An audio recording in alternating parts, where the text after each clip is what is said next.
거대한 제국들, 대체 어떻게 그렇게 많은 사람들의 마음을 하나로 묶을 수 있었을까요? 그 비밀 중 하나는 바로 신앙에 있었습니다. 자, 오늘은 이 신앙과 권력이 만나서 역사의 흐름을 바꾼 인도와 중동, 이 두 문명의 이야기 속으로 한번 들어가 보겠습니다. 오늘 우리가 다룰 내용은 크게 네 가지입니다. 먼저 인도의 정신적 혁명부터 시작해서요, 이 사상이 어떻게 황제들의 통치 인형이 됐는지 볼 거고요. 그 다음엔 이슬람 문명의 발흥을 살펴보고 마지막으로 이 두 문명이 인도에서 만나서 어떤 결과를 낳았는지까지 알아보겠습니다. 네, 그럼 첫 번째 섹션부터 시작하죠. 모든 변화는요, 결국 생각의 변화에서 시작되거든요. 기원전 6세기쯤 인도에서 기존의 종교 질서를 완전히 뒤흔드는 아주 거대한 사상적 전환이 일어나고 있었습니다. 자, 보시면 당시 인도 사상에 큰 전환이 있었는데요. 기존의 브라만교는 아주 복잡한 제사의식을 통해서만 우주의 궁극적 실체, 즉 브라만에 다가갈 수 있다고 봤습니다. 한마디로 해답이 외부에 있다고 본 거죠. 그런데 여기에 대한 반발로 우파니샤드 철학이 등장합니다. 이들은 아니다. 해답은 네 안에 있다고 말했어요. 명상 같은 내적 성찰을 통해 내 안의 자아, 아트만을 깨닫는 것. 그것이 바로 브라만과 합일되는 버마일체의 경지라고 가르친 겁니다. 이런 내적 성찰을 강조하는 흐름은 결국 브라만 중심의 질서의 정면으로 도전하는 새로운 종교, 바로 불교와 자이나교의 탄생으로 이어집니다. 이 종교들이 왜 그렇게 인기가 있었냐면 베다의 건의나 카스트 제도를 아예 부정했기 때문이에요. 그러니까 기존 체제에서 좀 밀려나 있던 계층들이 열광적으로 지지했겠죠. 특히 상업으로 막 떠오르던 바이시아 계급하고 정치적 실세였던 크샤트리아 계급이 아주 강력한 후원자가 됩니다. 자, 이렇게 등장한 생각의 힘이 단순히 철학에만 머물렀을까요? 아니죠. 곧 아주 강력한 통치자들이 이 새로운 이념들을 제국을 하나로 묶는 굉장히 효과적인 통치 도구로 활용하기 시작합니다. 그 가장 대표적인 인물이 바로 마우리아 왕조의 아소카 대왕입니다. 이 사람이 끔찍했던 칼린가 정복 전쟁을 치르고 나서 정말 크게 뉘우치고 통치 스타일을 완전히 바꿔버려요. 무력이 아니라 다르마, 그러니까 비폭력과 자비를 바탕으로 한 보편적 윤리를 내세워서 제국을 다스리려고 한 거죠. 이 아소카의 이념이 1000년이 훌쩍 넘는 시간이 지나서 다시 한번 등장하는데요. 바로 무굴 제국의 악바르 대제 때입니다. 그는 술흐-이-쿨이라고 불리는 말 그대로 보편적 평화 정책을 펼쳤습니다. 종교적 관용을 통해서 제국 내의 모든 백성을 하나로 아우리려고 했던 거죠. 근데 악바르의 이런 관용 정책은 그냥 말로만 끝난 게 아니에요. 이걸 만사부달이라는 아주 실용적인 제도로 뒷받침했습니다. 여기 보이는 숫자 33이 바로 이 제도의 계급 순인데요. 출신이나 종교가 아니라 능력에 따라서 힌두교도까지 포함해서 인재들을 33개의 등급으로 나눠서 임명한 겁니다. 이걸로 제국의 행정과 군사력을 안정시킨 거죠.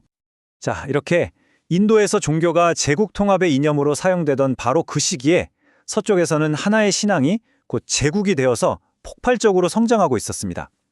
이제 무대를 옮겨서 아라비아 사막에서 시작된 이슬람 문명의 여정을 한번 따라가 보겠습니다. 이슬람의 팽창 속도는 정말 역사상 유례를 찾기 힘들 정도로 빨랐습니다. 타임라인을 보시면 수도가 메디나에서 다마스쿠스로 그리고 바그다드로 옮겨가는 걸 볼 수 있죠.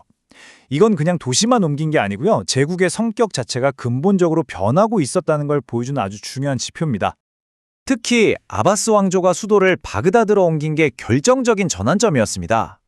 이전에 우마이야 왕조가 아랍인을 우대하는 좀 아랍인 중심의 제국이었다면 아바스 왕조는 달랐어요. 페르시아인이든 누구든 민족에 상관없이 모든 무슬림을 평등하게 대우하는 보편적인 제국으로 나아간 겁니다. 그리고 이 바그다드는요, 그냥 수도가 아니었습니다.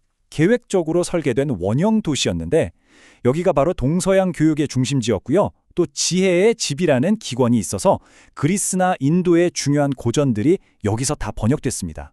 말 그대로 당시 세계 지식의 심장부였던 거죠. 자, 이렇게 세계적인 제국으로 성장한 이슬람 문명이 계속 동쪽으로 뻗어나가다가 마침내 인도에 도착합니다. 이제부터는 이 두 거대한 문명, 힌두 문명과 이슬람 문명이 인도 땅에서 만나면서 벌어지는 충돌과 융합의 드라마를 한번 살펴보겠습니다. 이 두 문명의 만남은 시작부터 쉽지가 않았습니다. 이 표를 보시면 아시겠지만 핵심 교리가 너무 달랐어요. 힌두교는 다신교의 우상을 사용하는데 이슬람은 엄격한 유일신 사상의 우상 숭배를 절대 금지하죠. 사회 구조도 카스트 제도와 만민 평등 사상으로 정반대였고 심지어 사후 관습마저 화장과 매장으로 달랐습니다. 하지만 이런 갈등만 있었던 건 아닙니다. 정말 놀라운 문화적 융합도 일어났는데 그 최고의 결과물이 바로 타지마할입니다. 보시면 이슬람 양식인 돔과 아치 구조에 힌두 양식의 연꽃 장식, 그리고 페르시아식 정원이 완벽하게 어우러져 있죠. 시인 타고르가 이걸 보고 시간의 뺨에 흐르는 한 방울의 눈물이라고 표현했는데 정말 불멸의 걸작이 탄생한 겁니다. 그렇지만 타지마할 같은 이런 예술적 성취 뒤편에서는 계속해서 깊은 긴장감이 흐르고 있었어요. 이 불안정한 공존 상태가 새로운 외부 세력, 바로 영국의 등장으로 균형을 잃게 되고요. 결국 1857년에 세파이 항쟁이라는 거대한 사건으로 터져나오게 됩니다. 이 세포위 항쟁은요, 그냥 단순한 용병들의 반란이 아니었습니다. 수십 년 동안 쌓여온 영국의 경제적 수탈과 사회적 무시에 대한 불만이 한꺼번에 터진 거였죠.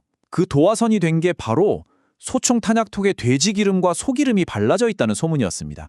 이게 힌두교도와 무슬림 모두를 격분시킨 거고 이 불씨 하나가 인도 전역으로 번지는 대규모 항쟁이 된 겁니다.